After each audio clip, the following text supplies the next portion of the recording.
If you're happy and you know it, do you say happy things? If you're happy and you know it, are you a positive person?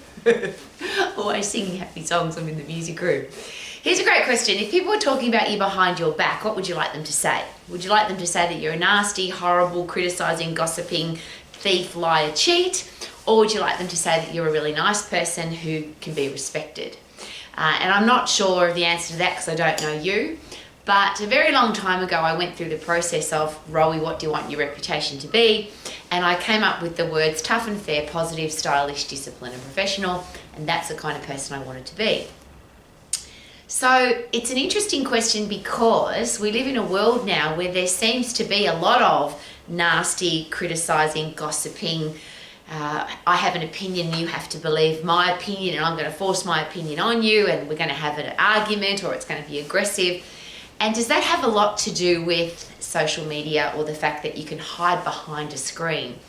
I'm an old lady who, I got bullied as a child, but what I love about the way that I was bullied, I love it because the bullies had to actually come to my face. And I always tell a story. There were two girls in my school who didn't like me very much, and they put a survey around the school on a piece of paper. And the piece of paper said, if you like Rowie, tick yes, and if you don't like Rowie, tick no. And they went round to everybody in the school, and at the end of the day, they brought that big pile of paper to me. And I respect that because they at least had to come to my face and give it to me. Now, just as a side note for that, because they were very popular girls, they were very pretty, they were good at sport, and they were really smart, the girls in the school wanted those girls to like them, and the boys in the school wanted those girls to like them. So everybody said, yes, we don't like Rowie. Not a traumatic experience in my life because it changed my life and made my life better. But I'm sharing this with you because I really respect the fact that it was a face-to-face confrontation. It seems now that everybody's got an opinion, everybody wants to disagree with you, everybody wants to say something nasty about you, criticize you, but it's all on a screen. And you're hiding behind, this person may never meet me, so I can say something really nasty and it doesn't matter because they won't be able to find me. And a lot of people that say nasty stuff, they don't even use their own name. A lot of, as I'm sure you've noticed, that people on social media who put comments in and say nasty things, or disagree with you or criticize you, they have a pseudonym name. They've made up a name so they can hide behind it. And all I'm asking is this: I can't control what you do. We can't control what other people do. I think it's awesome when people criticize somebody online because it shows who they are. The other thing as a side note and to be really aware of is if you criticize somebody and you say nasty things on social media online, that never goes away. Even if you delete it, and even if you become a nice person and stop criticizing people and stop saying nasty stuff, it doesn't go away. You don't even have to be that good. A really good computer person will go and find everything you've ever posted and could use it against you, and they do. A lot of business owners share with me now that they don't look at CVs, they don't look at resumes, they don't even listen to you at your interview. They go and have a look at your online history and not just what's up there at the moment. They go and find, because employing somebody is very risky. It's very difficult if you employ the wrong person to get them out of your organisation. So business owners now and HR managers are becoming very, very clever at finding out who you really are. And there's a great question to ask. Is the person that you are representing on social media, is that who you really are? And that's, I presume, why so many people have fake names on social media, because they don't want a potential employer or potential date or a potential opportunity to get taken away from them because of the rubbish that they put on social media. But isn't that a sad world to live in? And here's a really great question. Have you ever met somebody who is who they are? They tell the truth. You might not like the truth, you might not like them, you might not like the stuff that comes out of their mouth, but isn't it nice to meet somebody who just gives you what they believe, straight down the line, the truth to your face, and they're not hiding behind anything. They don't care if you don't like them, they're not pretending to be somebody else, they're not trying to please other people, they just be themselves. And that's always my question. Who are you? And in every area of your life, are you represented by that? So whether it's what the second drawer in your kitchen looks like, or what the inside of your car looks like, or what your social media posts are saying, or what your library has in it, or what your music collection, what your songs say about you, the way you dress, the way you treat people who can't do anything for you, what if they were all the same? And I always ask this question because it goes a little bit further. I was asked this question a very long time ago, very confrontational, but goes like this. Is who you are, what you say, what you do, and what you think, the thoughts inside your head, are they things that you would be really proud of for your future kids to read, look at, listen to, see? Or somebody who wants to invest $1 million or $10 million or $100 million into you as a business or a person, a sporting team who wants to employ you, a business that wants to employ you, if they could see what you do, read what you say, listen to your thoughts, or be able to read your thoughts, would you be proud of those, or are you hiding something? And the reason I ask the question is I work with, deal with, have to put up with every day people who are pretending to be somebody that they're not. They're pretending to be happy or positive or motivated or kind or nice, and they're not really.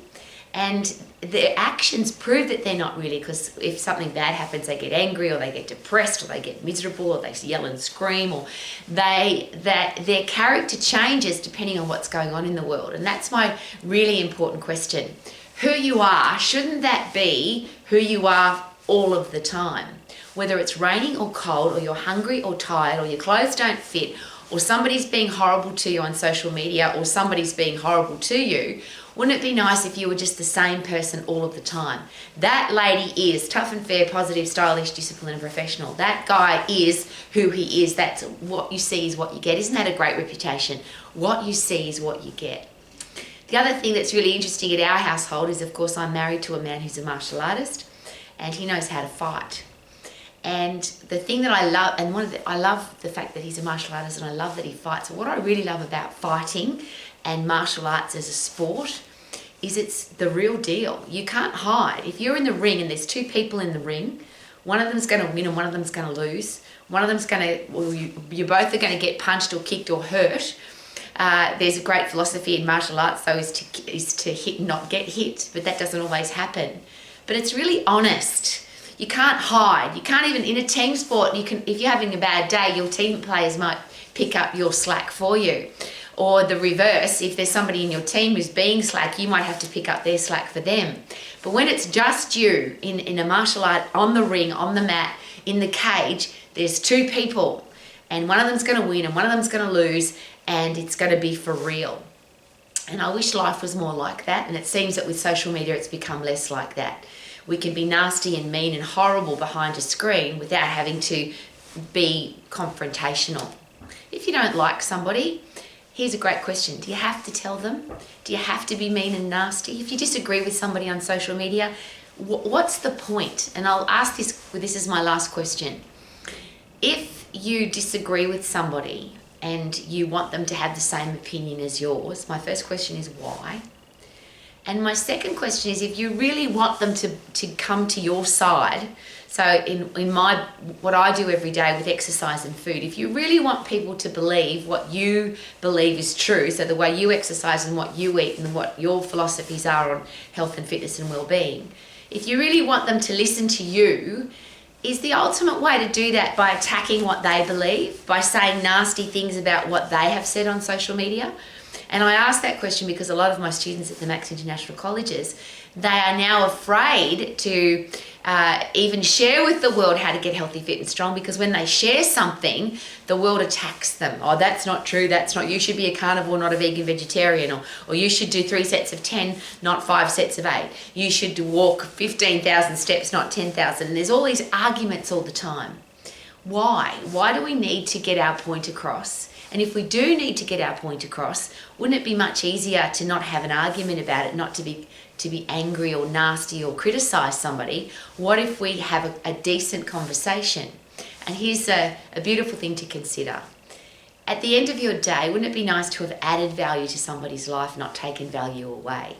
So before you post, before you send a text or an email, before you talk to somebody face to face, if you're still doing that, wouldn't that be awesome if we did more of that? Before you talk to somebody on the phone and be nasty, would it be a great question to ask, is this going to add value to their life or detract value? Is it going to add value to my life or detract value? And do I really need to say this? What's the point of me saying this? Will it change anything? Will it make a difference? And here's a really interesting story as an example for that.